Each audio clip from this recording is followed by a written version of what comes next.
Hey tubers, there are so many RVers that are intimidated by RVing in the winter.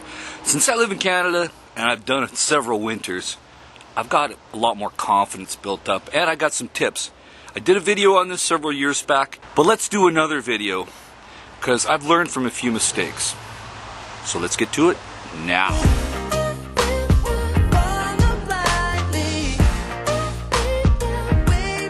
Now, I personally like to rely on chemistry over electricity and physics, or at least the rules of physics, over pure gadgets that can fail.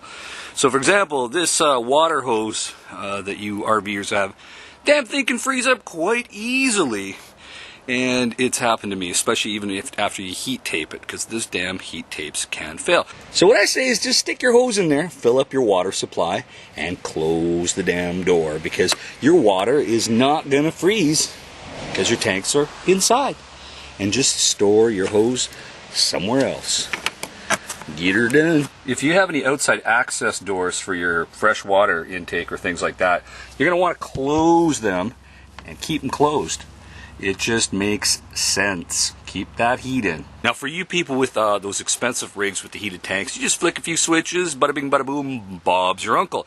Now for the rest of us people that have Class C's that don't have that luxury, we have to have a different strategy.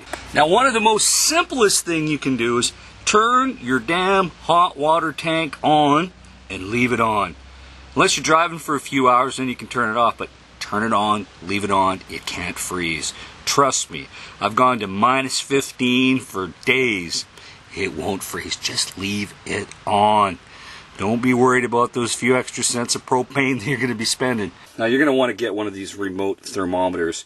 It gives you the indoor temperature, and there's a wireless sensor that you can put outside, which mine is in my battery bay. As you can tell, it's only 9.6 Celsius outside, so it's a long ways from freezing. So you need to know when it's freezing so you can prepare for if it's freezing. Now I know many of you will heat with electricity in the winter, like I do occasionally, and your water lines are actually hidden behind your cabinets. So what you want to do to make sure that warm air from inside your coach gets in, you want to crack all your cupboard doors so that warm air can actually get in there. I think it's smart. My furnace is actually ducted underneath the cabinets, so when I run the furnace, I don't even have to crack my cupboards. But your floor layout may be different than mine, so you want to check and know exactly where those water lines run so they don't freeze up. Now, moving along to the bathroom, the cheapest and easiest way to prevent freeze-ups is to use windshield washer fluid. Use that in place of water in your toilet, your shower, all your traps. Very cheap. Shop around, you can get a jug for $2. And that will help you. Like I said, chemistry over electricity.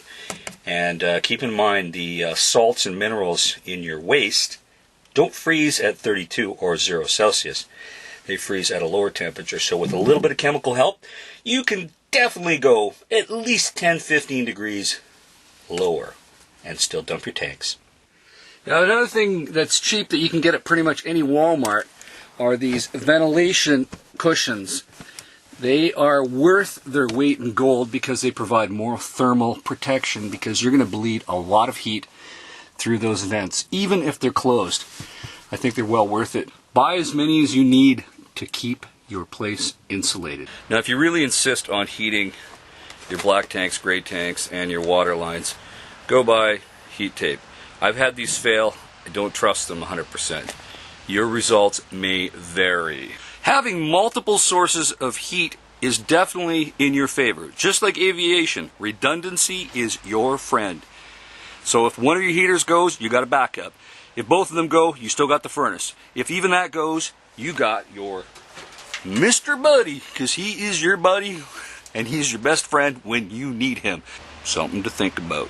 But if you're going really deep into minus 30 degree weather, I probably would run heat tape all the way around all my tanks just so that I can dump them in that unfortunate event.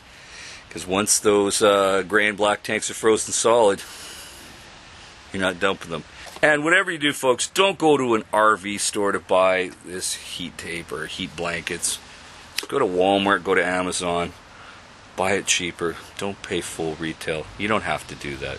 So how many of you RVers are actually going to winter over or do a little hunting, fishing in the Great White North or somewhere in the Dakotas? Because you don't have to be intimidated by Mother Nature. Remember, sometimes chemistry is your friend, and use it accordingly. So tell me your experience of winter boondocking and how you prepare for that. And in the meantime, folks, as always, stay safe, keep your wheels on that ground. Over and out.